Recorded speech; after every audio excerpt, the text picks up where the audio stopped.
अध्याय 11 से 15 पद को देखेंगे। Titus chapter 2 verses 11 to 15। क्योंकि परमेश्वर का वो अनुग्रह प्रकट है जी जो सब मनुष्यों के उद्धार का कारण है जी और हमें चेतावनी देता है हाँ कि हम अभक्ति और संसारिक अभिलाषाओं से मन फेर कर जी इस युग में संयम और धर्म जी और भक्ति से जीवन बिताएं जी और उस धन्य आशा की अर्थात अपने महान परमेश्वर और उद्धारकर्ता यीशु मसीह की महिमा के प्रकट होने की बाट जोहते रहें, जिसने अपने आप को हमारे लिए दे दिया कि हमें हर प्रकार के अधर्म से छुड़ा ले और शुद्ध करके अपने लिए एक ऐसी जाति बना ले जो भले भले कामों में सरगर्म हो। जी पूरे अधिकार के साथ ये बातें कह जी और समझा और सिखाता रहे, कोई तुझे तुच्छ न जानने पाए। हालेलुया। मैं आपसे पूछना चाहता हूं कि आप कौन हैं और आप क्या कर रहे हैं। Who are you and what do you do? आप कौन हैं और क्या कर रहे हैं। अगर आपको अपनी ज़िंदगी को चंद शब्दों में समझाना हो, वो जो आपकी सोच है, वो जो आपकी समझ है, वो जो आप कर रहे हैं, वो जो आपका ज्ञान है और उसके अनुसार जो आप चल रहे हैं, जो कुछ आप करना चाह रहे हैं, जो कुछ आप कर रहे हैं, वो क्या है। अगर कोई आपसे पूछे how will you summarise your life, अपनी ज़िंदगी को आप संक्षेप में आप कैसे समझाएंगे।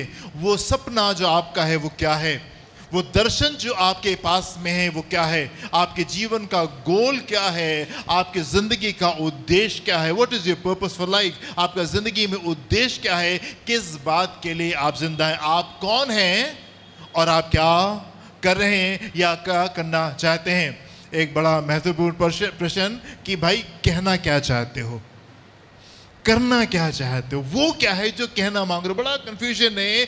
वो क्या है जो आप कहना चाहते हैं, वो क्या है जो आप करना चाहते हैंगे। और इन बातों के ऊपर आज हम मनन करें। इन बातों के ऊपर ये जो बातें अभी हमने पढ़ी हैं, अभी इसके ये वो चीज़ें हैं जो हम हैं, जिसके ऊपर हम विश्वास करते हैं। ये वो समझ, ये वो अंडरस्टैंडिंग है जो हमको परमेश्वर के वचन से मिली है, जो कि हमको जीवन में हमने प्राप्त की है।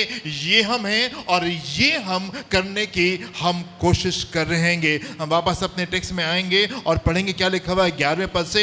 हम कौन हैं और हम क्या करने की हम कोशिश कर रहे हैं। जी क्योंकि जी परमेश्वर का वो अनुग्रह, क्योंकि परमेश्वर का वो अनुग्रह प्रकट है जो सब मनुष्यों के उद्धार का कारण है। मनुष्यों के उद्धार का कारण है। हम कौन हैं और हम क्या कर रहे हैं, वो क्या है जो हमारे जीवन का उद्देश्य है, वो क्या है जो हमारी जिंदगी से बाहर निकल करके आ रहा है। परमेश्वर का अनुग्रह जो है वो प्रकट हुआ है। यशायाह उसके 9वें अध्याय के दूसरे पद में लिखा हुआ है, जो लोग अंधियारे में चल रहे थे उन्होंने बड़ा उजियाला देखा और जो लोग घोर अंधकार से भरे हुए मृत्यु के देश में रहते थे उन पर ज्योति चमकी। वो क्या है जो हम हैं और वो क्या है जो हम करना चाह रहे हैं। हम ये बताना मांग रहे हैं कि परमेश्वर का बड़ा अनुग्रह जो है वो हमारे ऊपर प्रकट हुआ है। हम जो कुछ भी हैं वो परमेश्वर के अनुग्रह से है और उसका अनुग्रह जो हमारे ऊपर हुआ है वो व्यर्थ नहीं हुआ है, क्योंकि परमेश्वर ने जगत से ऐसा प्रेम किया कि उसने अपना इकलौता पुत्र भी दे दिया, ताकि जो कोई इसके पर विश्वास करे वो नाश ना हो परंतु अनंत जीवन प्राप्त करने पर। आपने टेक्स्ट में हम वापस आएंगे और यहाँ पे क्या लिखा हुआ है, क्योंकि परमेश्वर का अनुग्रह प्रकट हुआ है जो सब मनुष्यों के उद्धार का कारण है। जो सब मनुष्य के हमारे अंदर से जो बातें निकल के आ रही हैं, जो कुछ हम कर रहे हैं, जो कुछ हम करना चाहते हैं, जो कुछ हम बताना मांग रहे हैं, जो कुछ हम करना मांग रहे हैं, और वो ये कि परमेश्वर का अनुग्रह प्रकट हुआ है जो कि सब लोगों के लिए उद्धार का कारण है। For all people. हमें निराशा में रहने की आवश्यकता नहीं है, हमें दुख में मर जाने की आवश्यकता नहीं है। परमेश्वर ने एक खूबसूरत उपाय हमारे लिए करके रखा है। ये जिंदगी में हमें दुखों में, आंसुओं में, निराशा में हमको बिताने की आवश्यकता नहीं है। और जब हमारी मृत्यु हो जाएगी तब क्या होने पाएगा? हम स्वर्ग के अंदर प्रवेश करेंगे अपने कार्यों के द्वारा नहीं, पर परमेश्वर के अनुग्रह की वजह से जो उसका हमारे ऊपर हुआ है। हमारे तौर तरीके जो बदल गए, हमारी सोच जो बदल गई है, हमारी जिंदगी में जो परिवर्तन आ चुका है, अब जो हम जी रहे हैं, अब जो हम कह रहे हैं और जो हम कहना मांगते हैं, अब जो हम बतलाना मांगते हैं, और वो ये कि परमेश्वर का अनुग्रह सब लोगों के ऊपर प्रकट हुआ है, जो कि सब लोगों के उद्धार का कारण है। आगे पढ़े क्या लिखा हुआ है? और हमें चेतावनी देता और है, वो हमको चेतावनी देता है कि हम अभक्ति और सांसारिक अभिलाषाओं से मन फेर कर इस युग में संयम और धर्म और भक्ति से जीवन बिताएं। एंड ये अनुग्रह जो हमारे ऊपर हुआ, वो उद्धार जो हमने प्राप्त किया है, वो हमको बार बार चिताता है। वो हमको बार बार चिताता है। किस बात के लिए हमको चिता रहा होता है? कि हम सब अभक्ति और संसारिक अभिलाषाओं से मन फेर रहे हैं। हम क्या कर रहे हैं? कैसे अपनी जिंदगी बिता रहे हैं? परमेश्वर का बड़ा अनुग्रह हमारे ऊपर प्रकट हुआ। परमेश्वर का बड़ा अनुग्रह संसार के ऊपर प्रकट हुआ और उसने सब मनुष्य के लिए उद्धार का वो कारण होने पाया है। एंड ये उद्धार जो हमने प्राप्त किया, जो अनुग्रह हमारे ऊपर होने पाया है, उसकी वजह से क्या हुआ है कि ये हमको चिताता है कि सब प्रकार की अभक्ति और संसारिक अभिलाषा से हम मन फिरा करके इस युग में संयम और धर्म और भक्ति से जीवन बिताएं। हम कौन हैं? हम क्या कर रहे हैं? हमने अनुग्रह को प्राप्त किया है, हमने उद्धार को प्राप्त किया है, और अब हम उसकी पूरी हिफाजत करते हैं कि ये उद्धार हमसे कहीं खो ना जाए, हमसे कहीं खो नहीं जाए। और इसलिए हम संसार में पूरे संयम, धर्म और भक्ति से जीवन को बिता रहे होते हैं। पूरे संयम, धर्म और भक्ति से जिंदगी को हम बिता रहे होते हैं। 2 हफ्ते पहले की बात है, एक जन मुझे बार बार फ़ोन कर रहे थे। वो सेल्स वाले, जो इंश्योरेंस जो वाले जो लोग होते हैं, बार बार हमको फ़ोन करते हैं, बड़ी अच्छी स्कीम है, बड़ी अच्छी स्कीम है, मिलना है। और मैं बार बार उनको मना कर रहा था, बार बार मैं उसको टाल रहा था, और बार बार उनका फ़ोन आ रहा था। और क्या हुआ कि एक समय उनका फ़ोन आया और मुझे दिखाई नहीं दिया, मुझे सिर्फ नंबर दिखाई दिया और ट्रू कॉलर पे नाम नहीं दिखाई दिया। सो मैं मिस कर गया और मैंने फ़ोन उठा लिया। और मैं बहुत सी बातों से मैं उस समय ऑक्यूपाइड था, बहुत सी बातें मेरे दिमाग में चल रही थी। और उनको बोला, सर आपने कहा था और प्लीज़ समय देने के लिए। मैंने कहा देखिए अभी समय नहीं मेरे पास में, मैं आपको समय नहीं दे पाऊँगा अभी। और वो क्योंकि बहुत सी बातें दिमाग में चल रही थी, अचानक से बना कर चुके हैं, फिर से फ़ोन आ गया। और जिस तरीके से मैंने उससे कहा वो थोड़ा सा रूड था, थोड़ा सा रूड टोन मेरे मुंह से निकला। वो मेरे स्तर से वो रूड टोन था, आम स्तर से तो वो कोई रूड टोन नहीं था, पर मेरे आत्मिक स्तर से वो रूड टोन था। और मुझे लगा मैंने ये क्या कर दिया। मैंने उसी समय कहा नहीं, आई एम सॉरी, मैं थोड़ा सा ऑक्यूपाइड हूँ, इसलिए मेरे मुंह से बातें निकली हैं। प्लीज़ आप बाद में कॉल कीजिएगा, फिर मैं बाद में देखूंगा, अभी नहीं मिल पाऊंगा। 2-4 दिन के बाद में हम चीज़ों को देख करके हमने बात को ख़त्म कर दिया। फिर मैंने सोचा कि मैं उसको 1 आध दिन में कॉल करूँगा, उसको बात करूँगा, लेकिन मैं बिजी था, ऑक्यूपाइड था, वो बातें मेरे माइंड से स्किप हो गई। 5-6 दिन के बाद में उसका फिर से मेरे पास में कॉल आया और अब के नाम सामने आ गया। मैंने कहा ओके ठीक है। जैसे उसकी कॉल आई मैंने कहा 1 मिनट रुकिए। मैंने कहा देखिए उस दिन मैं थोड़ा सा ऑक्यूपाइड था, बहुत सी बातें दिमाग में चल रही थी, इसलिए जो मेरे मुंह से शब्द निकले, जैसे मैंने आपसे बातचीत की, वो मुझे नहीं करनी चाहिए थे। मेरा टोन आपके साथ में रूड था and that was not good, वो ठीक नहीं था। और उसने अरे सर कैसी बात कर रहे हैं, अरे सर ठीक है, कोई ऐसी दिक्कत की बात नहीं। और हमसे तो लोग पता नहीं कैसे कैसे हम उससे कैसे बात कर रहे होते। हमने कहा नहीं, वो कैसे बात कर रहे होते वो इम्पोर्टेंट नहीं है, वो आवश्यक नहीं है, मुझे आपसे ऐसी बात नहीं करनी चाहिए थी and I am sorry for that. मैं उसके लिए आपसे माफ़ी चाहता हूँ। अब आप आइए, मैं आपको समय दे रहा हूँ, आप आइए, अपनी बातों को आप आकर के मुझसे कहिए। कई बार जब आप इस प्रकार से पेश आएंगे तो लोग आपको बेवकूफ़ समझेंगे, है ना। जब आप इस तरीके से पेश आएंगे तो लोग आपको पता नहीं क्या समझेंगे, पर लोग क्या समझते हैं वो हमारे लिए इंपॉर्टेंट नहीं है। हमारे लिए आवश्यक है कि परमेश्वर हमको कैसे देखते हैं। लोग आपको बेवकूफ़ समझना चाहते हैं, समझ जाने दीजिए उनको। लोग आपको कचरा समझना मांगते हैं, उनको कचरा समझ लेने दीजिए, कोई दिक्कत नहीं है। हम परमेश्वर के बेटे हैं और परमेश्वर की खूबी हमारी ज़िंदगी में दिखाई देती है। आमेन। हमारी बातें बिल्कुल परफेक्ट होनी चाहिए, हमारी बातें बिल्कुल सिद्ध होनी चाहिए। किसी की बात कुछ दिमाग में कुछ चल रहा है, इसकी वजह से हम किसी के साथ में हम रूडली भी, हल्का से भी टोन हमारा गड़बड़ हो, वो जस्टिफाइड नहीं है। हम कौन हैं और हम संसार में क्या कर रहे हैं? परमेश्वर का बड़ा अनुग्रह संसार के ऊपर प्रकट हुआ है, जो सब मनुष्य के उद्धार का कारण हुआ है। एंड क्योंकि ये उद्धार हमको मिल गया है, इसलिए हम उसको बहुत कस के उसको संभाल करके अपने साथ में, अपने पास में रखते हैं और कोशिश करते हैं कि सारी ये भक्ति और सारी संसारिक अभिलाषाओं से अपने मन से बाहर निकाल करके इस युग में संयम और धर्म और भक्ति से हम जीवन को बिताने पाए। कई बार लोगों का सारा कंसंट्रेशन इस बात के ऊपर होता है, हम बहुत प्रार्थना करते हैं, कोई भी चीज अगर हमको परिवर्तन चाहिए होता है, हम फौरन उपवास में चले जाएंगे और हम फौरन प्रार्थना करने के लिए बैठ जाएंगे। बहुत अच्छी बात है कि हम उपवास रखें और बहुत अच्छी बात है कि हम प्रार्थना करें, पर रुकावटों को देख लेंगे, कहाँ रुकावट हो रही है उसको दूर कर लीजिए। और रुकावट कैसे दूर होती है? जब हम क्षमा में जाते हैं, जब हम क्षमा में जाते हैं। और ये क्षमा हमें सिर्फ परमेश्वर से नहीं मांगनी होती, ये क्षमा हमको कई बार लोगों से भी मांगनी होती है।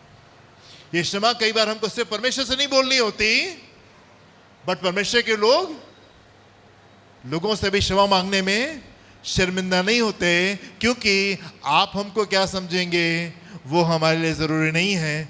परमेश्वर हमको कैसा देखता है ये हमारे लिए जरूरी है।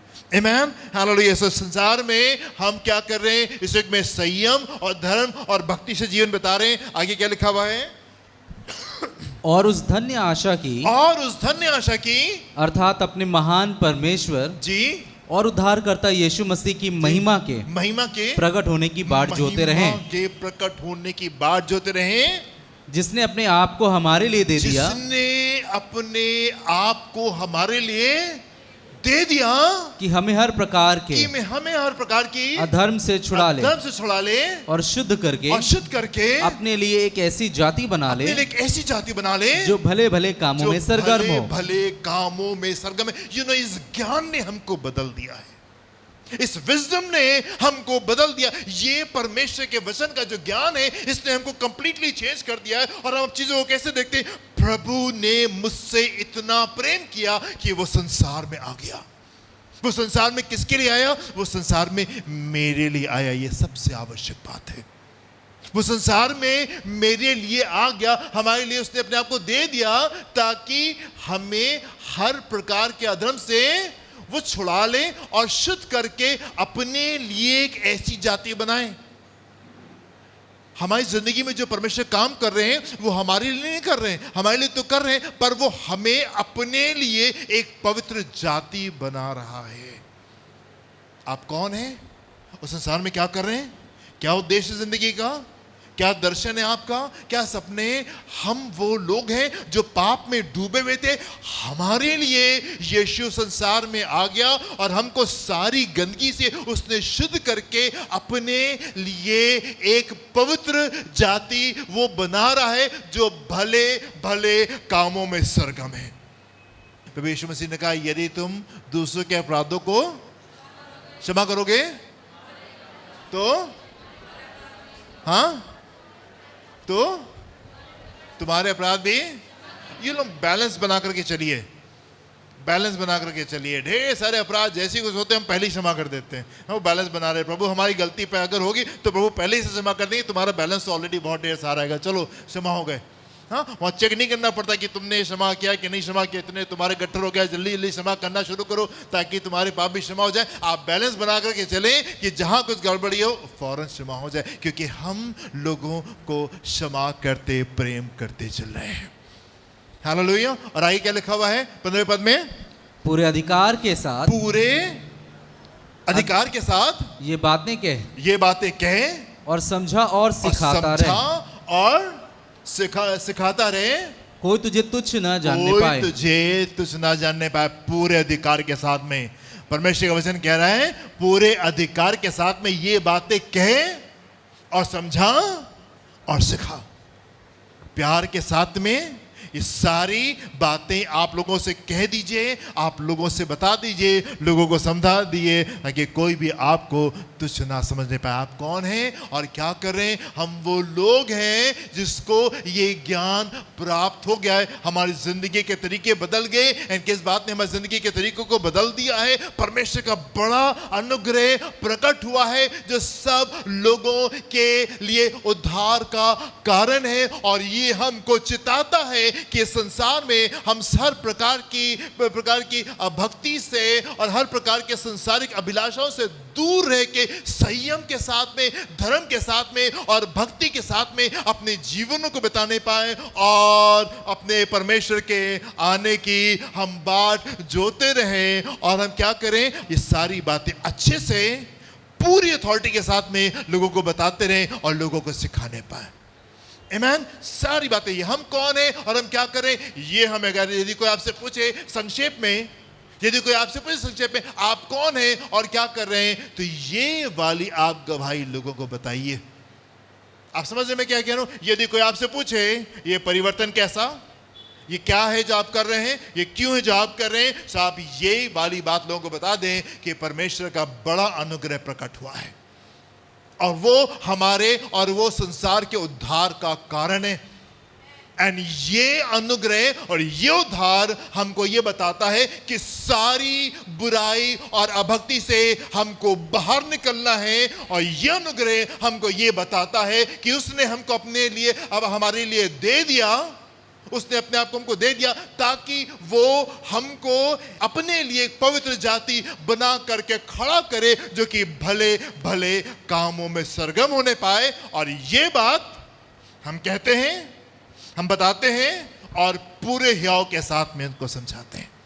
ये कुछ वर्सेस हैं, घर में जाइएगा और अच्छे से उसको पढ़िएगा ताकि आप जान जाएं कि हम संसार में क्या कर रहे हैं, वो सपना हमारा क्या है, वो दर्शन हमारा क्या है, राइट, वो उद्देश्य हमारी जिंदगी का क्या है। जो संसार में जो कुछ हम कर रहे हैं वो ये कर रहेंगे। 13वें पद में आएंगे, क्या लिखा हुआ है यहाँ पे, वर्स नंबर 13 में, और उस धन्य आशा की, और उस धन्य आशा की अर्थात अपने महान परमेश्वर जी और उद्धारकर्ता यीशु मसीह की जी महिमा के प्रकट होने की बाट जोते रहे। महिमा में प्रकट होने की बाट जोते, looking for that blessed hope, उस धन्य आशा को देखते हुए। हम संसार में क्या कर रहे हैं? हम संसार में इंतजार कर रहे हैं।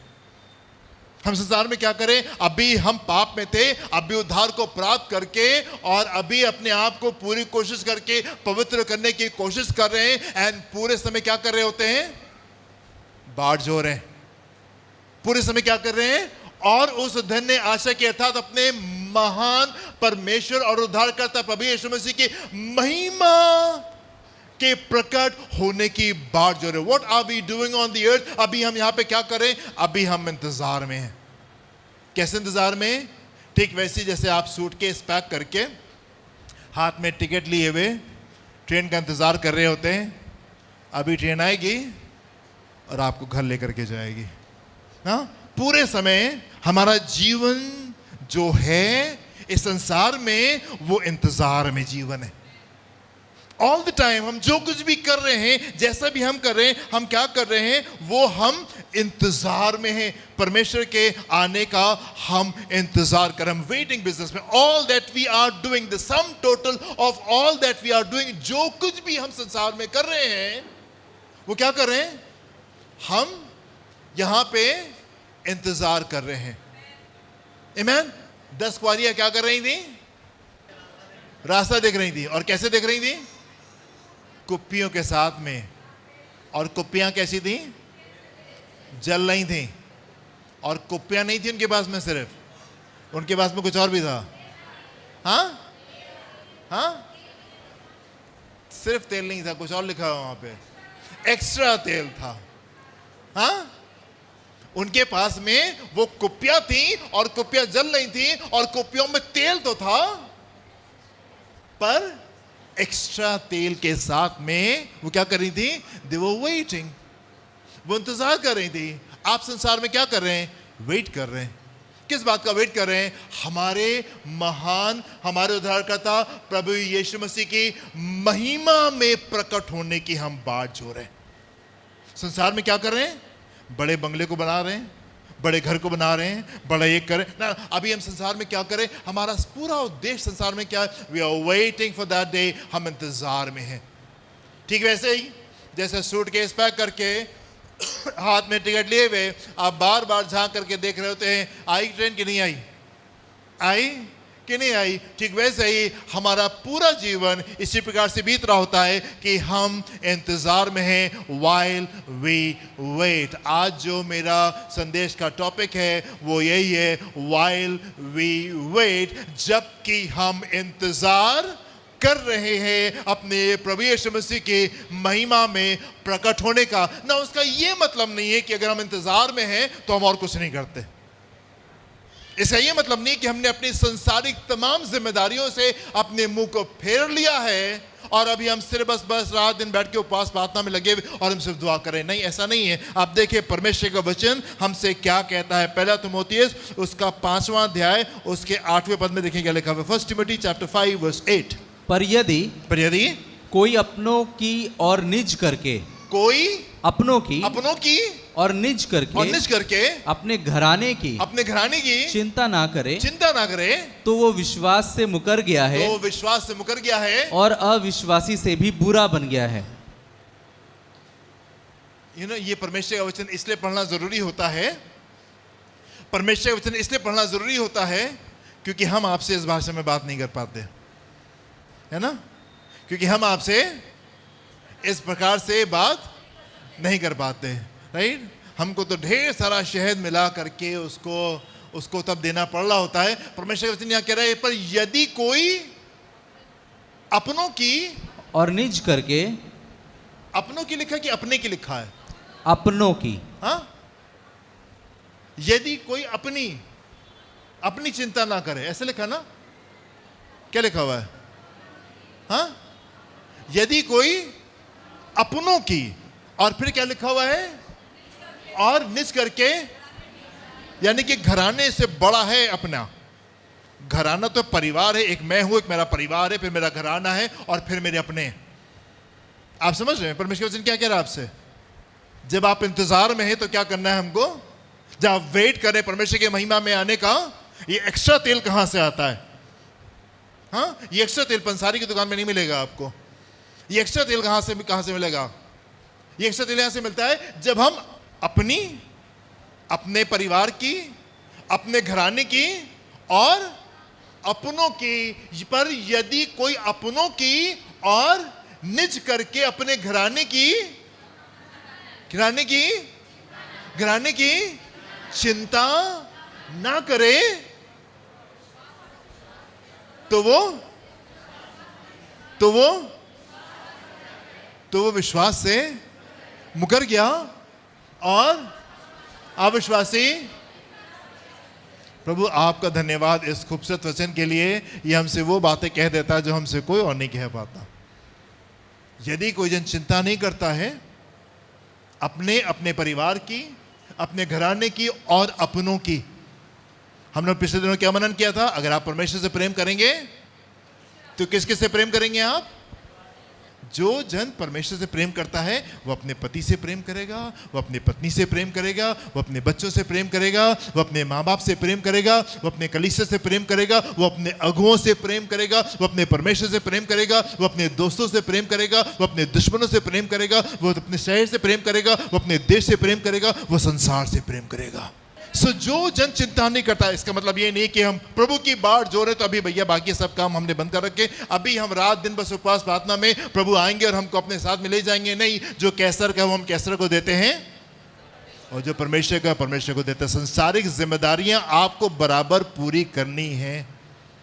सारी संसारिक जिम्मेदारियां आपको बराबर पूरी करनी। वो जो पति के प्रति हैं, वो जो पत्नी के प्रति है, वो जो बच्चों के प्रति है, वो जो माँ बाप के प्रति है, वो जो कलीसिया के प्रति है, वो जो अगुओं के प्रति है, वो जो देश के प्रति है, वो जो संसार के प्रति है, वो जो दोस्तों के प्रति है, वो जो दुश्मनों के प्रति है। You have to fulfil all those responsibilities well.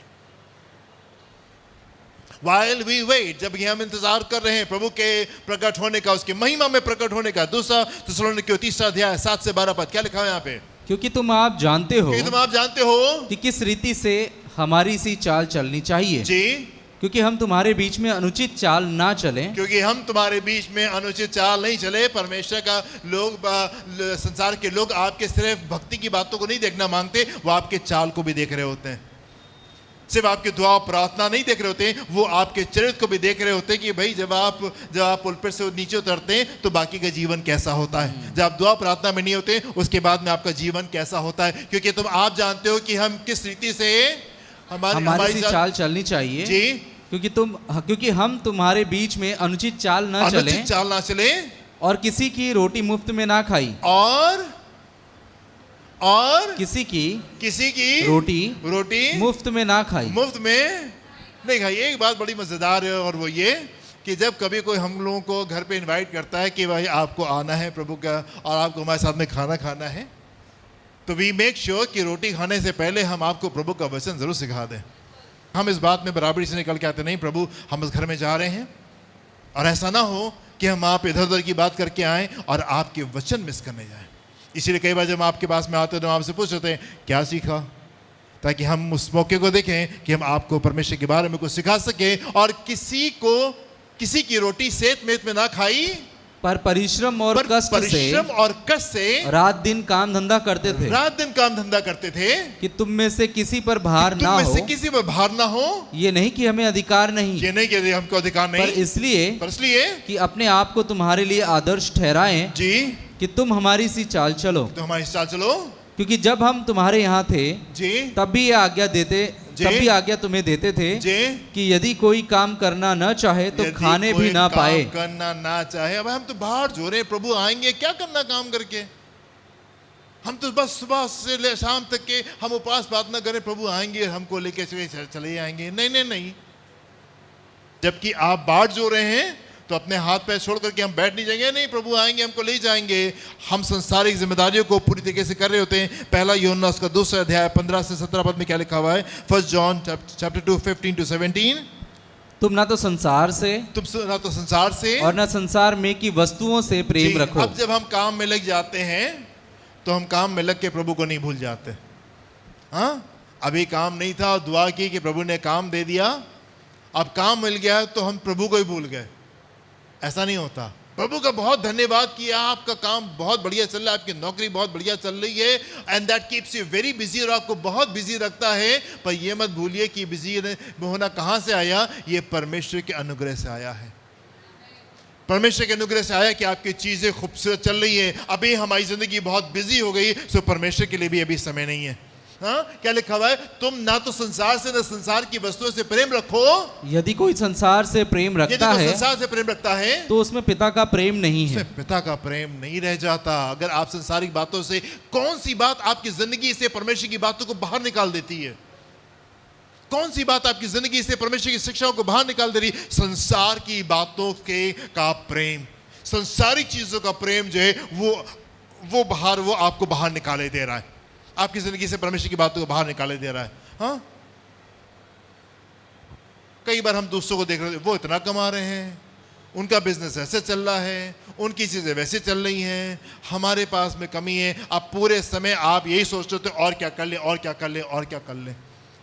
दूसरों को देख करके मत चलिए। उन्होंने अपनी जिंदगी में अपने समय पे संघर्ष किए हैं, वफादारियां दिखाई हैं, प्रार्थनाएं की हैं, परमेश्वर ने किसी को ब्लेस किया है, बहुत अच्छी बात है। यदि आप आशीषित होना चाहते हैं, परमेश्वर के सम्मुख जाएं, अपनी वफादारी को दिखाएं, प्रभु आपको भी उठा के खड़ा कर देंगे। पर दूसरे को देख करके ना तो जलिए और ना उनको देख करके बेचैनी, उनके पास तो है, मेरे पास में नहीं। संसारिक अभिलाषाओं में अगर लगे रहेंगे तो आपके अंदर से मसीह का प्रेम गायब हो जाएगा। जी आगे। क्योंकि जो कुछ संसार में है अर्थात शरीर की अभिलाषा और आंखों की अभिलाषा और जीविका का घमंड वो पिता की ओर से नहीं परंतु संसार ही की ओर से है। संसार और उसकी अभिलाषाएं दोनों मिटते जाते हैं जी, पर जो परमेश्वर की इच्छा पर चलता है वो सर्वदा बना रहेगा। वो सर्वदा बना रहेगा। नूह के बारे में लिखा हुआ है 120 साल तक के वो सेवा करता रहा और कितनी आत्माएं बचाई? एक भी नहीं। माय गॉड, आज के संसारिक रीति से आप कहेंगे बिल्कुल फेलियर था वो। ना ना ना, परमेश्वर ने उसको किसी और बात के लिए ठहराया था और उसने उस काम को वफादारी के साथ में किया। जो प्रभु ने आपसे कहा है वो करना जरूरी है। आमीन। जो प्रभु ने आपसे कहा है वो करना जरूरी। संसारिक बातों के ऊपर हम नहीं चले, संसारिक अभिलाषाओं में हम नहीं लगे हुए हैं। वो बातें हमको लुभा करके हमको परमेश्वर से दूर नहीं कर रही हैं। हम परमेश्वर की सेवा कर रहे हैं। आमीन, हालेलुया। जो काम प्रभु ने हमको दिया है हम उस काम को कर रहे हैं। जो संसार का है वो हम संसार को देते हैं और जो परमेश्वर का है वो हम परमेश्वर को दे रहे हैं। और अभी हम यहाँ पे क्या कर रहे हैं? अभी हम बाट जो रहे हैं। मुख्य काम हम कौन हैं और हम क्या कर रहे हैं? हम वो लोग हैं जिनके पर अनुग्रह होने पाया और जिन्होंने उद्धार को प्राप्त किया है। और अभी हम पूरे समय हम बाट जो रहे हैं अपने मसीह के महिमा में प्रकट होने के लिए। ठीक वैसे ही जैसे एक जन सूटकेस को लेके टिकट को हाथ में पकड़ करके वो ट्रेन का इंतजार कर रहा था, अभी आएगी और अभी हम चले जाएंगे, अभी आएगी और अभी हम चले जाएंगे। मैं आपसे कहना चाहता हूं परमेश्वर के वायदे हाँ और आमीन के साथ में होते हैं। जो कुछ उसने कहा है उसने उसको पूरा किया। जो कुछ उसने कहा उसने पूरा किया। बिल्कुल उत्पत्ति में चले जाइए, नूह से उसने कहा कि बारिश आएगी और बारिश आ गई। कितने दिनों बाद आई? 120 साल का इंतजार रहा और 120 साल में परमेश्वर का मूड नहीं बदल गया। अरे चलो ठीक है, 120 साल पहले मैंने कुछ कहा था, अब इतना समय बीत गया है, अब कुछ दूसरा दौर है, चलो बदल। ना ना, जो उसने कहा उसने उसको पूरा किया। भले 120 साल तक के नूह किसी को बचा नहीं पाया, पर नूह वो कर रहा था जो परमेश्वर की इच्छा थी। एंड परमेश्वर ने उसकी जिंदगी में जो चीज सौंपी थी वो वफादारी के साथ में उस काम को कर रहा था। एंड परमेश्वर ने अपने समय पे उस काम को कर दिया। द प्रॉमिसेस ऑफ गॉड, परमेश्वर के वायदे हाँ के साथ में होते हैं। परमेश्वर ने अब्राहम से कहा अब्राहम मैं तुमको बेटा दूंगा, और फिर क्या हुआ? परमेश्वर भूल गए। और कुछ दिन बाद परमेश्वर अब्राहम को, अरे यार अब्राहम अब तो तुम बूढ़े हो गए हो, तो पत्नी बूढ़ी हो गई, अब क्या करें? चलो छोड़ो कोई बात नहीं, प्लान कैंसिल करते हैं किसी और के साथ। अब तो तुम बूढ़े हो गए, अब कैसे हो सकता है? अब तो संभव नहीं है। नहीं, जो परमेश्वर ने आपसे कहा है वो उसको कभी नहीं भूलता। जो उसने आपसे कहा है वो उसको कभी नहीं भूलता और उसको पूरा करना जानता है। हाँ, चाहे कितना अंधकार क्यों नहीं छा जाए, परमेश्वर बातों को भूलते नहीं है। जो उसने आपसे कही है और जो उसने कहा है वो उनको पूरा करना जानता है। प्रभु ने अब्राहम से कहा तुम्हारे लोग 400 साल के लिए गुलामी में रहेंगे और फिर मैं आऊंगा और मैं उनको वहां से छुड़ा लूंगा। खत्म कहानी। 400 साल कहा था तो 400 साल वहां पर रुकना पड़ा। और 400 साल के बाद में कौन कितना महान है, कौन कितना सामर्थ्य है, कौन कितना बलवान है, मैटर नहीं करता। चीज संभव है असंभव है, मैटर नहीं करता। परमेश्वर ने कहा है पूरा हो जाएगा। परमेश्वर ने कहा है तो चीजें हो जाएंगी। कई बार परमेश्वर के साथ जब आप चलेंगे तो अभी आसान होगा, अभी कर देंगे परमेश्वर। कभी कभी कुछ चीजें उस पॉइंट तक के पहुंच जाती हैं जहां तक ये बड़ी डिफिकल्ट हो जाती हैं, पर क्योंकि उसने कहा था वो उन कामों को कर देगा। कई बार चीजें असंभव की जगह तक के पहुंच जाती हैं, पर यदि उसने कहा है तो उन कामों को तब भी कर देगा। और कुछ बातें उस जगह के ऊपर पहुंच जाएंगी जहां पे आपकी सोच और आपकी कल्पना से बाहर होंगी। हाँ, आप कौन से स्तर के विश्वासी हैं? आसान वाले विश्वासी हैं या डिफिकल्ट वाले हैं? क्या डिफिकल्ट बातों तक के विश्वास बना रहेगा? आप वो वाले विश्वासी असंभव चीज के लिए भी आप विश्वास करने के लिए तैयार हैं? अब्राहम ने देखा मैं बूढ़ा हो गया, नहीं प्रभु कोई बात नहीं, मैं असंभव भी है लेकिन आप कर सकते हैं। एक बातें होती है जो कि हमारी कल्पना से बाहर होती हैं और हम उसके लिए विश्वास करने के लिए तैयार थे। मैं आपसे कहना चाहता हूं जिसने कहा है वो उन बातों को वो पूरा कर देगा। उसने कहा था कि वो आएगा और वो आ गया। उसने कहा तो वो आएगा, और वो आ गया, और उसने दोबारा कहा है कि मैं जाता हूं ताकि मैं तुम्हारे लिए जगह तैयार करूं, और यदि जाके तैयार करूं तो मैं लौट के आऊंगा और तुम्हें अपने साथ ले जाऊंगा, ताकि जहां पे मैं रहूं वहां भी तुम रहने पाओ। शुरुआत बड़े अच्छे से होती है, तुम्हारा मन व्याकुल ना हो। बहुत सी बातें हमारे मन को व्याकुल करती है। तुम्हारा मन व्याकुल ना हो। मेरे पिता के घर में अनेक रहने के स्थान है, यदि नहीं होते तो मैं तुमसे कह देता, पर मैं जाता हूं ताकि मैं तुम्हारे लिए जगह को तैयार करूं, और यदि जाता हूं तो मैं लौट करके आऊंगा और तुमको अपने साथ में ले जाऊंगा, ताकि जहां पे मैं रहूं तुम भी मेरे साथ में ही रहने पाओ। मेरे प्रियो, मैं आपसे कहना चाहता हूं, उसने कहा है और वो आ जाएगा। उसने कहा है और वो आ जाएगा। इसलिए टिकट हमारे हाथ में रहता है, और सूटकेस को पैक करके हम पूरे समय बाट जो रहे होते हैं कि अभी प्रभु आने वाले हैं। ऑल द टाइम हम क्या कर रहे होते, हम बाट जो रहे, अभी प्रभु आएंगे और हमको अपने साथ ले जाएंगे। पूरी तैयारी में हम अपने जीवन को बिता रहे होते, क्योंकि हमको मालूम है जो लोग पूरी तैयारी में नहीं थे वो छूट गए। Amen? While you wait, जबकि आप इंतजार करें, उसने कहा है तो वो पक्का आ जाएगा। देखिए मेरे साथ मत्ती उसका 24वां अध्याय 36 से 44 पद। मत्ती 24 36 से 44। उस दिन और उस घड़ी के विषय में, उस दिन उस घड़ी के विषय में कोई नहीं जानता, ना स्वर्ग के दूत और ना पुत्र, केवल पिता। जैसे नूह के दिन थे, वैसा ही मनुष्य के पुत्र का आना भी होगा। वैसे भी मनुष्य का आना भी होगा। क्योंकि जैसे जल प्रलय से पहले के दिनों में जी, जिस दिन तक कि नूह जहाज पर ना चढ़ा जी, उस दिन तक लोग खाते पीते थे, और उनमें विवाह होते थे, और जब तक जल प्रलय आकर उन सबको बहा न ले गया, जल प्रलय आके उन सबको बहा नहीं ले गया, तब तक उनको कुछ भी मालूम ना पड़ा। तब तक उनको कुछ मालूम। दो प्रकार के लोग होते संसार में। एक प्रकार के वो लोग होते हैं जिनको कुछ मालूम नहीं पड़ता, और दूसरे लोग कौन से लोग होते हैं, जो भारी वर्षा की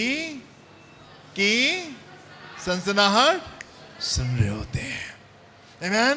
एक तरफ वो लोग उनको कुछ मालूम नहीं पड़ता, एंड एक तरफ वो लोग होते हैं जो भारी वर्षा की सनसनाहट सुन रहे होते हैं, क्योंकि वो लोग हैं जो कि बाट जो रहे होते हैं। Amen? क्यों? जैसे जल प्रलय के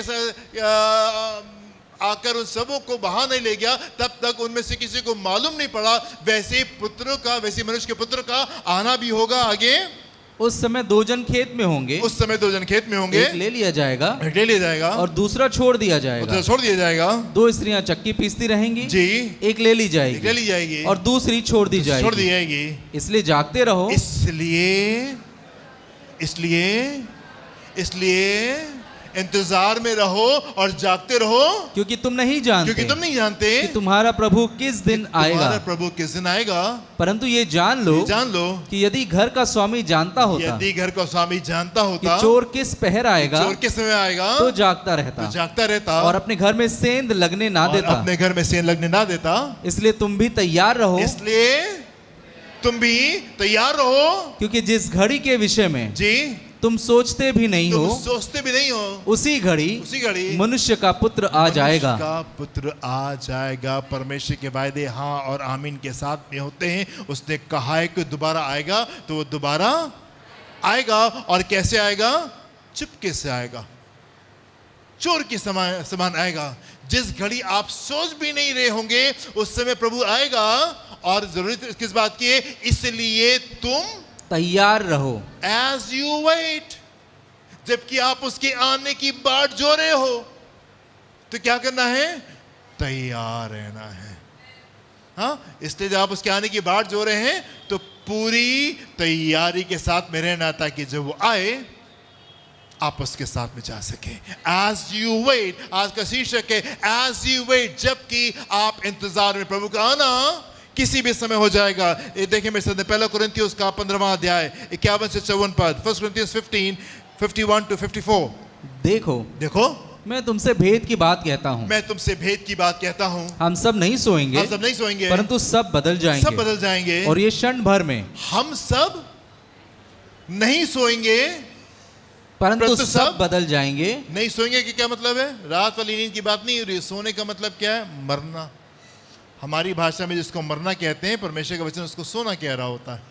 राइट, यहाँ पे लिखा हुआ है, देखो मैं तुमसे बड़ी भेद की बात कहता हूँ कि सब मर नहीं जाएंगे तब प्रभु के ना, कुछ लोग मर जाएंगे, प्रभु में सोए भी होंगे, और कुछ लोग जिंदा होंगे, जीवित रहेंगे, परंतु सब बदल जाएंगे। जी आगे। और ये क्षण भर में, और ये क्षण भर में, पलक मारते ही अंतिम तुरी फूंकते ही होगा, क्योंकि तुरी फूंकी जाएगी जी, और मुर्दे अविनाशी दशा में उठाए जाएंगे, और हम बदल जाएंगे, क्योंकि अवश्य है कि ये नाशवान देह अविनाश को पहन ले, और ये मरणहार देह अमरता को पहन ले। और जब ये नाशवान अविनाश को पहन लेगा और ये मरणहार अमरता को पहन लेगा, तब वो वचन जो लिखा है पूरा हो जाएगा, जय ने मृत्यु को निगल लिया। आमेन, हालेलुया।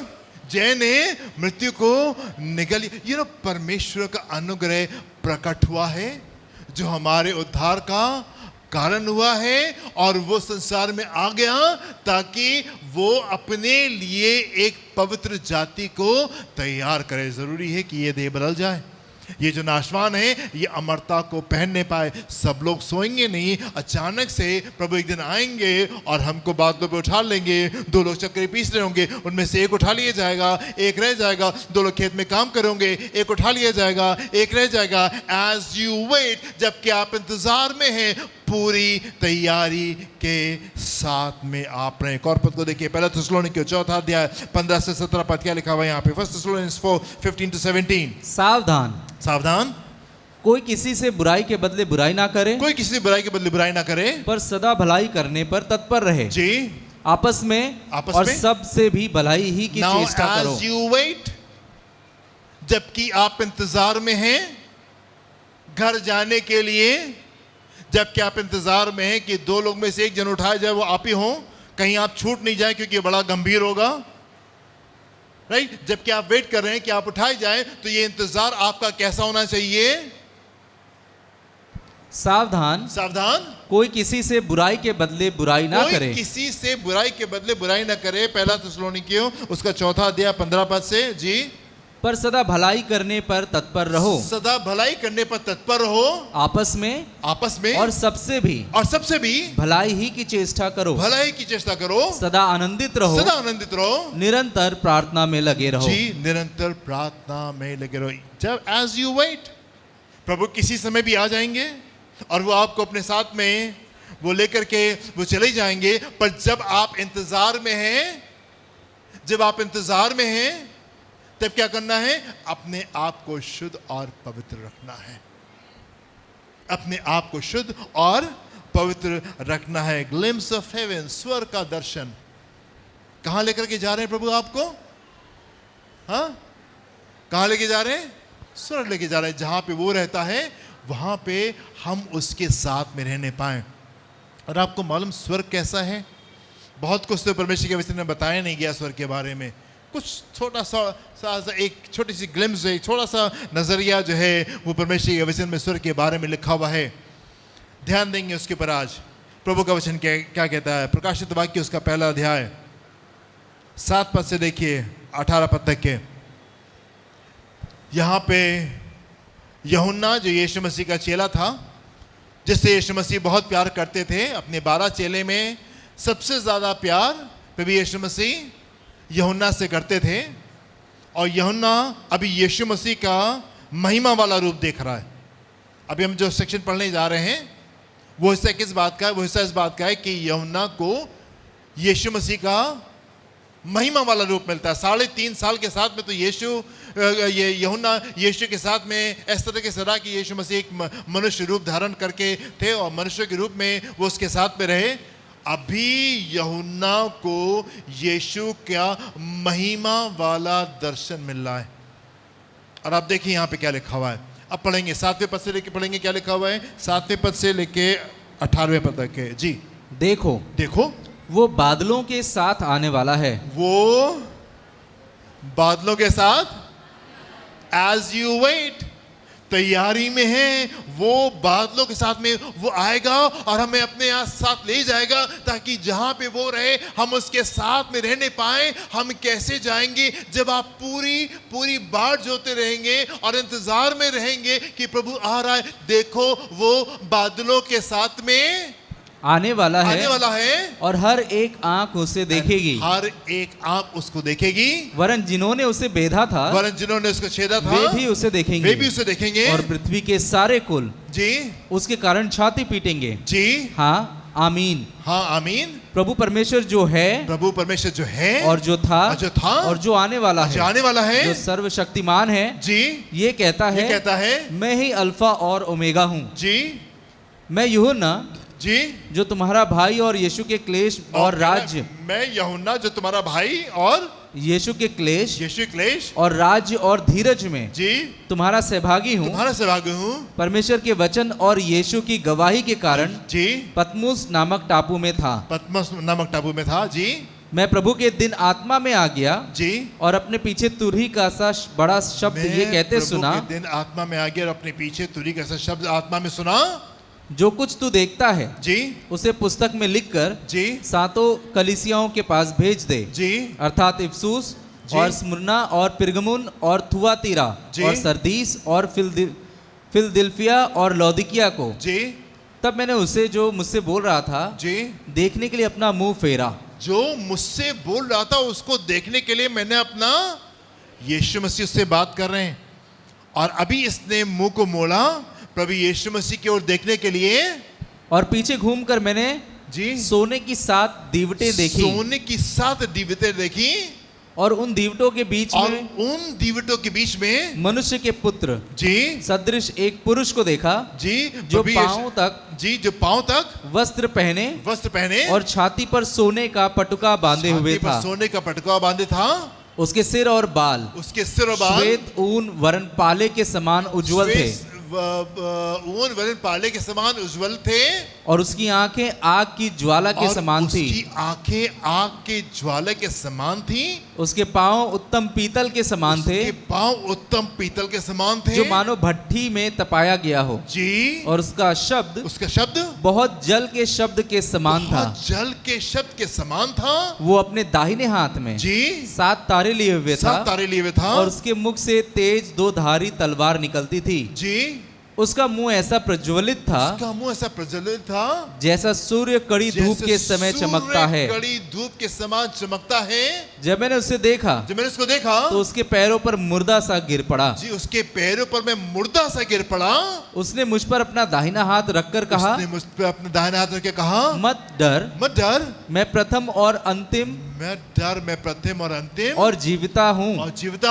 मैं मर गया था और अब देख मैं युगानुयुग जीवित हूँ और मृत्यु और अधोलोक की कुंजियां मेरे ही पास में हैं। और मृत्यु और अधोलोक की कुंजियां मेरे पास में। यहाँ पे यूहन्ना जिसके साथ में 3.5 साल रहा, उठा बैठा, ढेर सारे सवाल ये यीशु मसीह से क्या करते थे, ढेर सारी बातें यीशु मसीह के साथ क्या करते थे। अक्सर बैठ के खाना खाते थे, अक्सर बैठ करके एक गांव से दूसरे गांव जा करके प्रभु का शिक्षाएं प्रभु दे रहे थे, ढेरों चंगाई प्रभु दे रहे थे। अभी इतने साल से यीशु मसीह के साथ में था, अभी यीशु का महिमा वाला रूप यूहन्ना देख रहा है।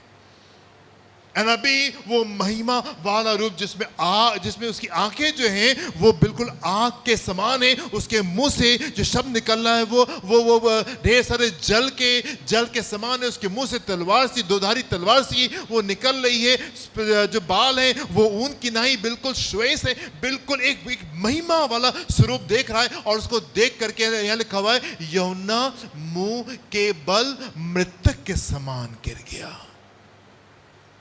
What comparison will you draw? आप क्या तुलना ड्रॉ करेंगे पृथ्वी में और स्वर्ग में? वो क्या कल्पना है जो आप ड्रॉ कर सकते हैं, जो आप अपने मन में लेके अच्छा स्वर्ग ऐसा है तो पृथ्वी ऐसी तो स्वर्ग ऐसा होगा। वो क्या कल्पना? आपकी सोच और कल्पना से बाहर की बातें हैं।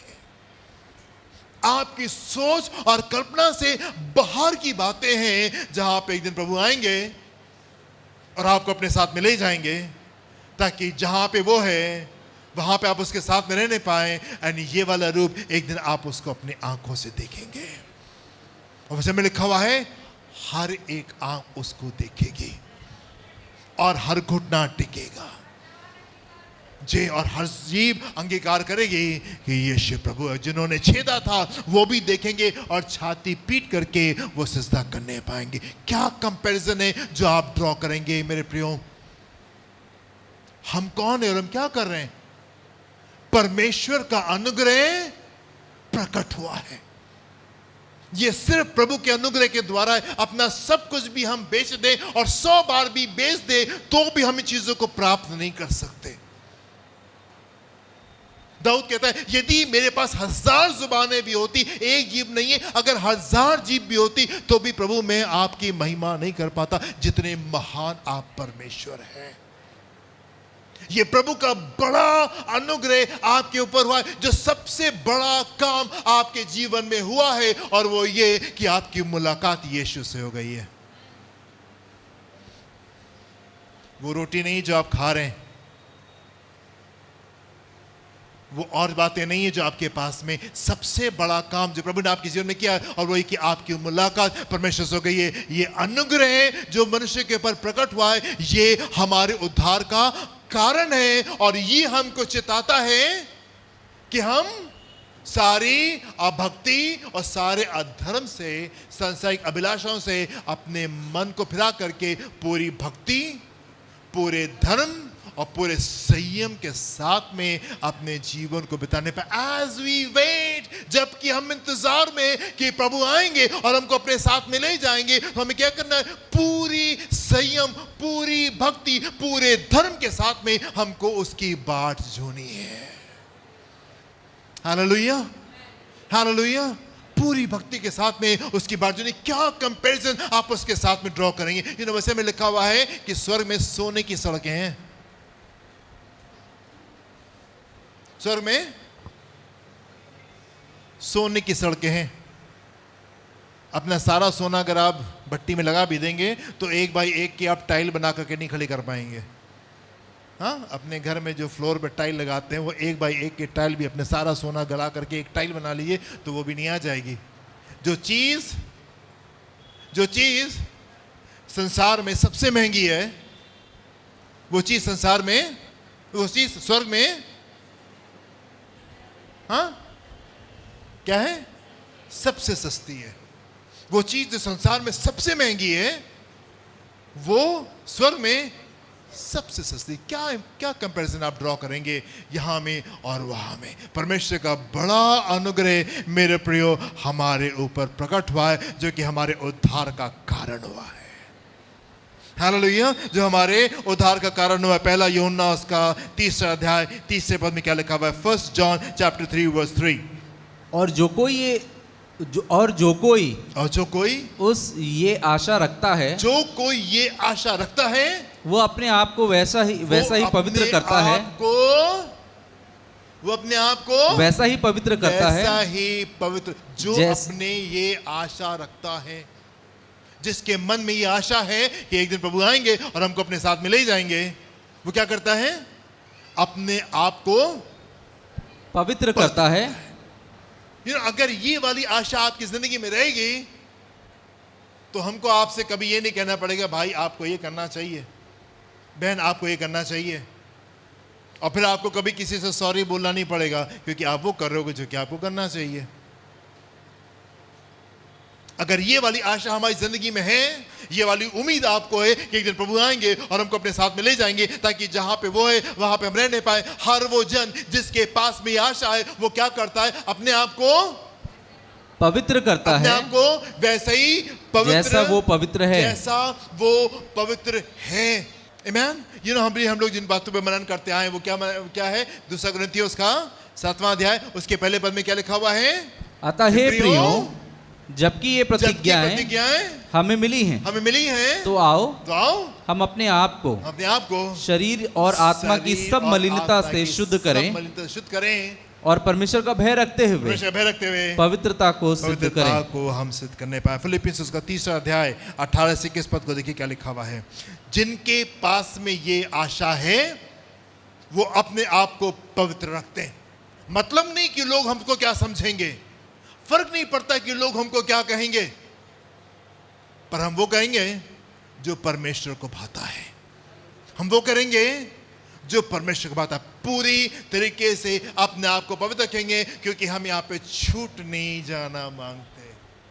हम उस दिन उसको छाती पीट करके सजदा नहीं करना मांगते। हम आनंद करते हुए, उछलते कूदते हुए उसके पास से पहुंचने पाए और वो हमको गले लगाए और वो हमसे कहे, शाबाश मेरे धन्य और विश्वास योग्य दास, तुम छोटी सी छोटी चीज में वफादार रहे हो, अब बड़ी बातें तुम्हारा इंतजार कर रही है।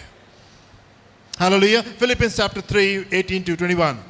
क्योंकि बहुत सी ऐसी चाल चलते हैं, जिनकी चर्चा मैंने तुमसे बार बार की है, जिनकी चर्चा मैंने तुमसे बार बार की है, और अब भी रो रो कर कहता हूं, और अब भी रो रो कर कहता हूं, रो रो के करता हूं कि वे अपनी चाल चलन से मसीह के क्रूस के बैरी हैं। मसीह के क्रूस के बैरी। रो रो के कई बार कुछ बातें आपकी जिंदगी की, आप तो नहीं उस आंसू में जाते हो, पर आपके अगुए आपके लिए बहुत आंसू में जाते हैं। आपकी जिंदगी की कई बार उन बातों को देख करके बड़ा दुख होता है। अभी हमको 4 बजे एक फ्यूनरल में जाना है। कल रात में हमारे पास में एक फ़ोन आया और जवान लड़की है, आई गेस क्या 30s में हुई होगी, उसके अर्ली 40, बहुत से 40 की उसकी उम्र है। कुछ साल पहले वो हम लोग के साथ में जुड़े थे और कुछ समय के लिए वो हमारे साथ में थे, कभी कभी बीच में आते थे हम लोग के बीच में, और अक्सर करके हम लोग उनके घर जाते थे। उनके पूरा जो घराना था उनके बीच में अगर कोई भी चीज़ होती थी तो हम लोग को बुलाते थे, हम लोग जाते थे, उनको शिक्षा देते थे, उनके साथ में अच्छे से चीज़ों को लेके चल रहे थे। पर कहीं पे एक गड़बड़ी हुई और उसके बाद से उन्होंने जो चीज़ यहाँ पे आना छोड़ दिया। और कल रात में हमारे पास में फ़ोन आया कि ऐसा ऐसा हो गया है। जवान लड़की, उसका छोटा बच्चा है और मेरे ख्याल से 40 से ज़्यादा की उम्र उसकी नहीं होगी, और उसकी डेथ हो गई है और 4 बजे भी हमको फ्यूनरल में जाना है। मैं 1 घंटा तकरीबन कल रात में मैं उसके बारे में सोचता रहा और मैंने कहा, प्रभु ये क्या हो गया? ये लोग हमारे साथ में थे और हम इनके घर में जाते थे, अच्छे से सब कुछ चल रहा था। So sorry. फिर जब मैंने थोड़ा सा इन्वेस्टिगेट किया, कुछ पता करने की कोशिश की, जानकारी हासिल करने की कोशिश की, तो पता चला कि पिछले 3.5 साल से वो बहुत बीमार थी। पिछले 3.5 साल से बहुत बीमार थी। जब मैं बहुत ज़्यादा दुख में गया, मैं बहुत ज़्यादा उसको ले रहा था, अरे प्रभु क्या, कैसे, क्या। और पिछले 10-15 दिन से मेरे मन में आ रहा था कि मैं उसको कॉल करूं, उसके पति को कॉल करूं, कुछ बातचीत करूं, कुछ पूछूं, पर बिजी होने की वजह से मैं कॉल नहीं कर पाया। जब मैं बहुत दुख में था तब ये जानकारी मुझ पे आई कि पिछले 3.5 साल से वो बहुत बीमार थी, पर 3.5 साल के बहुत बीमारी के बावजूद भी एक कॉल उन्होंने हम लोग को नहीं किया और उन्होंने हमसे ये नहीं कहा कि प्लीज़ हमारे प्रार्थना करिए, हमारे पास में आ जाइए। कल जब ऐसा हो गया तो उनकी कॉल ज़रूर से आई हमारे पास में, और अभी हम लोग को वहाँ पे 4 बजे करीब फ्यूनरल में पहुँचना है। So sad. कितने दुख की बात। यहाँ पे पौलुस कह रहा है कि मैं अब रो रो करके कहता हूँ, क्योंकि बहुतेरे ऐसी चाल चलते जिनकी चर्चा मैं तुमसे बार बार किया है, और अब रो रो के कहता हूँ कि अपनी चाल चलन से मसीह के क्रूस के बैरी हैं। उनका अंत विनाश है। उनका ईश्वर पेट है। वे अपनी लज्जा की बातों पर घमंड करते हैं। अपनी लज्जा की बात, कितना स्पष्टता के साथ में परमेश्वर का वचन बात करता है। कितना उनका अंत विनाश है, उनका ईश्वर उनका पेट है। बस हमको मिल जाए, और अपनी लज्जा की बातों पर घमंड करते हैं और पृथ्वी की वस्तुओं पर मन लगाए रहते हैं। पर हमारा स्वदेश स्वर्ग पर है, और हम एक उद्धारकर्ता प्रभु यीशु मसीह के वहां से आने की बाट जो रहे हैं।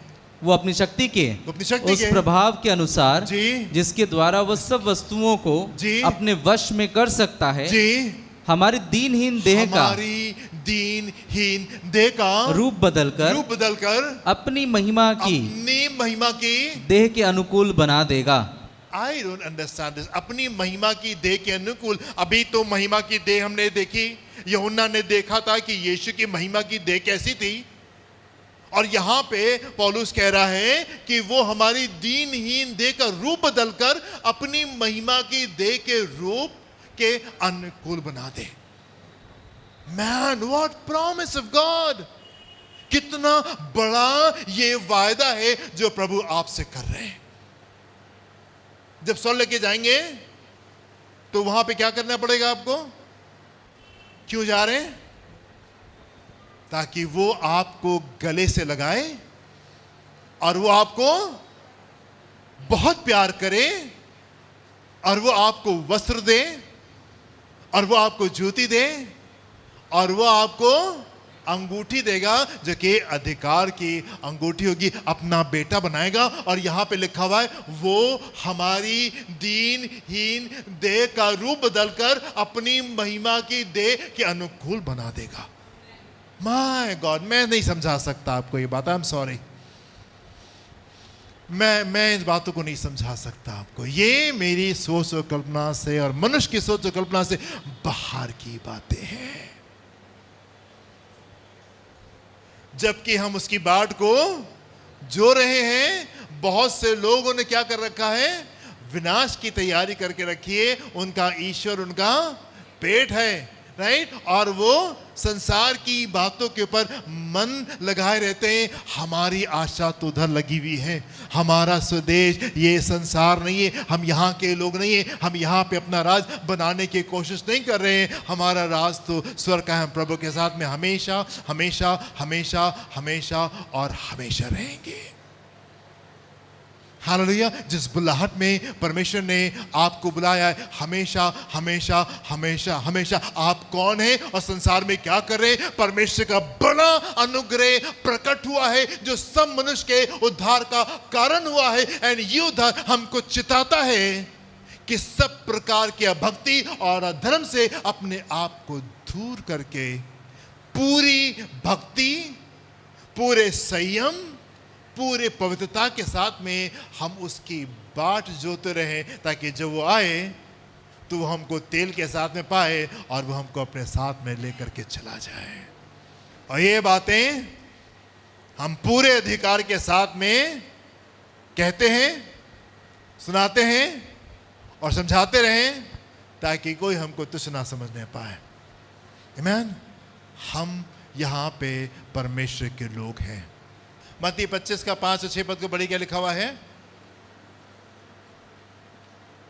जब दूल्हे के आने में देर हुई, जब दूल्हे के आने में देर हुई तो वे सब ऊँघने लगी। तो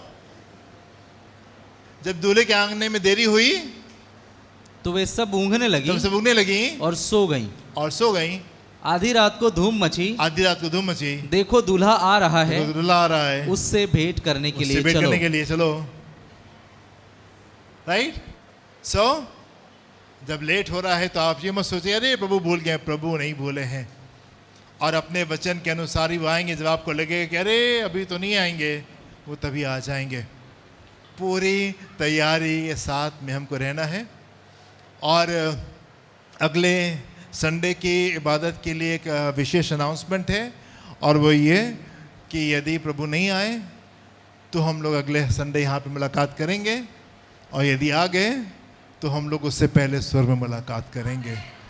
आमीन, आमीन। और दूसरी आवश्यक सूचना ये है कि यदि आप छूट जाइएगा तो सारा सामान यहीं पे रखा होगा, आप चर्च को आकर के संभाल सकते हैं, और नंदू भैया के घर में चाबी आपको मिल जाएगी। आप आकर के यहाँ पे संडे की इबादत आप ले सकते हैं।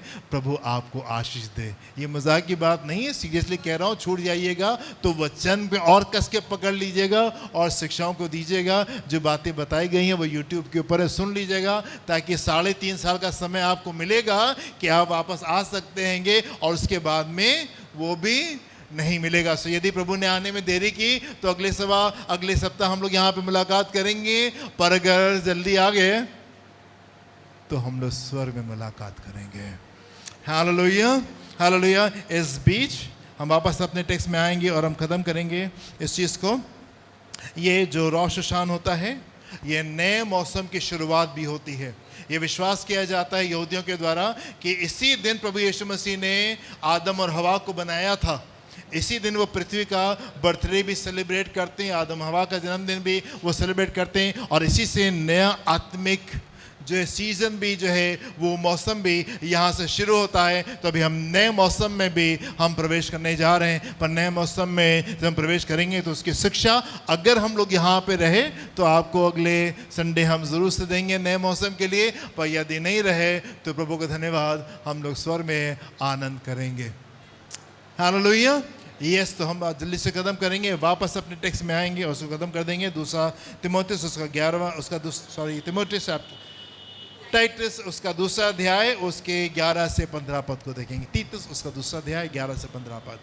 जी, क्योंकि परमेश्वर का वो अनुग्रह है, प्रभु का वो अनुग्रह प्रकट है जो सब मनुष्यों के उद्धार का कारण है, जो सब मनुष्य के उद्धार का कारण है, और हमें चेतावनी देता है, और हमको चेतावनी देता है कि हम अभक्ति और सांसारिक अभिलाषाओं से मन फेर के इस युग में संयम और धर्म और भक्ति से जीवन बिताएं, और उस धन्य आशा की अर्थात अपने महान परमेश्वर और उद्धारकर्ता यीशु मसीह के महिमा के प्रकट होने की बाट जोते रहें, जिसने अपने आप को हमारे लिए दे दिया, कि हमें हर प्रकार के अधर्म से छुड़ा ले और शुद्ध करके अपने लिए एक ऐसी जाति बना ले जो भले भले कामों में सरगर्म हो।